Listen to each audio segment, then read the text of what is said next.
শুভ সকাল বন্ধুরা, রূপবাণী লাইফস্টাইলে সবাইকে স্বাগত জানিয়ে আজকের ভিডিওটা এখন থেকেই শুরু করছি। আজকে আমার জায়েদের ছাদ ঢালাই। অনেক সকালেই ওঠার কথা ছিল, কিন্তু ঘুমিয়ে পড়েছি, উঠতে পারা যায়নি। এই ছাদ ঢালাইয়ের যে মেশিন আসছে তার যে আওয়াজ, সেই আওয়াজে আমার ঘুম ভেঙে গেছে।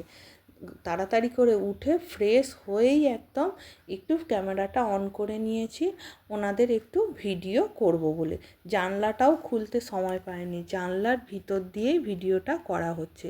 ওনারা একে একে সব যে যার ব্যাগপত্র একটা জায়গায় রেখে দিয়ে একটু রেস্ট নিয়ে চা খেয়ে ওনারা পোশাক পরিবর্তন করে নিয়ে আবার সব যে যার কাজে লেগে পড়েছে। ওনারা কত সকাল সকাল উঠে সব রেডি হয়ে আবার নির্দিষ্ট একটা জায়গায় ওনারা জড়ো হয়ে এবার যাদের যেখানে কাজ পড়বে সেখানে চলে যাবে।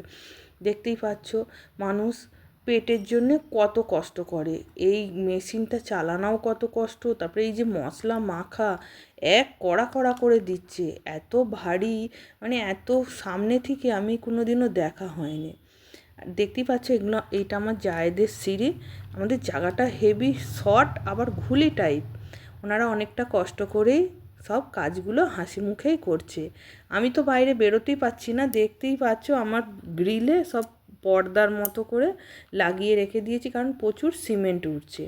ওনারা এত হাসি ফুর্তি করে কাজ করছে। এটা হচ্ছে আমাদের মেন রাস্তাটা খুবই সরু।